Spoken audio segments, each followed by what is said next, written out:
আপনার পিতা হচ্ছে মুক্তিযোদ্ধা, মুক্তিযুদ্ধের দল বিএনপির সাথে আপনি লাগতে আসেন না। যে জামাত যদি আমাদের সাথে আইসা ধানের শীষে নির্বাচন করে, আসলে রাজনীতিতে শেষ কথা বলতে কিছু নেই। তবে আমি কোনোভাবে দাড়ি কমা সেমিকোলন দিয়ে বলতে চাই না, আমি সরাসরি বলতে চাই এই জামাত আর বিএনপির সাথে আসার সম্ভাবনা নাই, এবং জামাত আসতে চাইলেও নিবে না।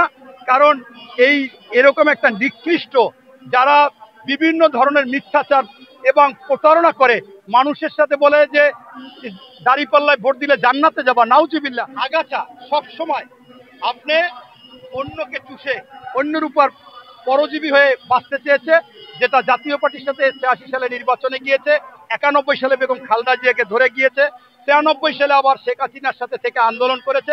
এরা সুযোগ সন্ধানী সুবিধাবাদী, তাই আজকে মনে করেছে যে ওই আওয়ামী লীগ যেহেতু ভারতে আছে, ওদের মাধ্যমেই আমাদের ক্ষমতায় আসতে হবে, আওয়ামী লীগের আমাদের ভোট নিতে হবে।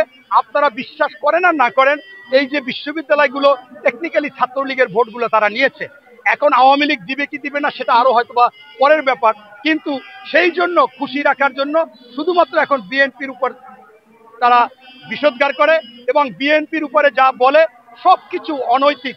এই চাঁদাবাজ দখল এটা সেটা বলেছে।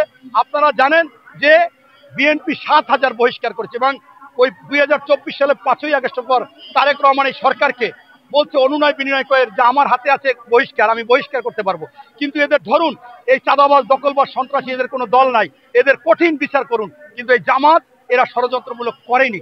আপনার দেখছেন যে এরাও কিন্তু ব্যাংক, অর্থনৈতিক প্রতিষ্ঠান, হাসপাতাল সবগুলো দখল করেছে, এবং বড় কথা বলে যে আমরা চাকরি দেব, অথচ এই ইসলামী ব্যাংক থেকে ৫,৫০০ ছাঁটাই করেছে, ওদের জামাতের না।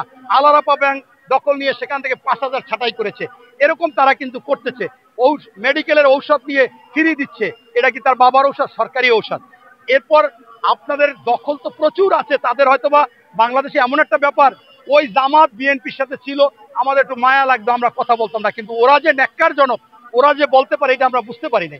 এখন আপনি বেশি দূর যাব না, অনেক জায়গায় দখল আছে। এই শাহবাগ ফুলের মার্কেটে একটা বিল্ডিং আছে, সেইখানে বঙ্গবন্ধু সমাজ কল্যাণ পরিষদ ছিল, আপনি যাই দেখবেন এই জামাত দখল করছে। ৮ই আগস্ট ২০২৪ লেখা ইসলামী সমাজ কল্যাণ পরিষদ, ২টা ফ্লোর দখল করছে।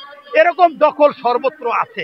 ভাই তোমরা এত জায়গা দখল করছো, এখন সেই জায়গায় অফিস করো, মসজিদে করতে যাইও না। আর বিএনপির সাথে বিষোদাগার কইরো না। তোমাদের নেতা এই গোলাম পরোয়ার যে বলছে যে জন্ম হয়েই পিতার সাথে লাগতে আইসো না, দাড়িপাল্লার সাথে লাগতে আইসো না, আমি তাকে আবারও স্মরণ করাই দিই, আপনার পিতা হচ্ছে মুক্তিযোদ্ধা। এই দেশ স্বাধীন না হলে আপনার দলও এখানে থাকতো না। তাই এই মুক্তিযোদ্ধাদের সাথে এবং মুক্তিযুদ্ধের দল বিএনপির সাথে আপনি লাগতে আসেন না। ওই মুক্তিযোদ্ধা বা এই দলের বিএনপি হচ্ছে আপনার বাবা, ফাদার, আর আপনি হচ্ছেন তার সন্তান। আপনি যদি তার সন্তান হয়ে থাকেন, আপনিও যেমন লাগতে পারবেন না। আর আপনি যেহেতু দাবি করেন এনসিপি জামাতের প্রোডাক্ট, জামাতের সন্তান, তাহলে ঠিক আছে। আর যদি সেইটা না হয়, তাহলে এনসিপি কেও বলা যাবে না, এনসিপি আপনাদের সাথে বহুগুণ ভালো ভূমিকা নিয়েছে।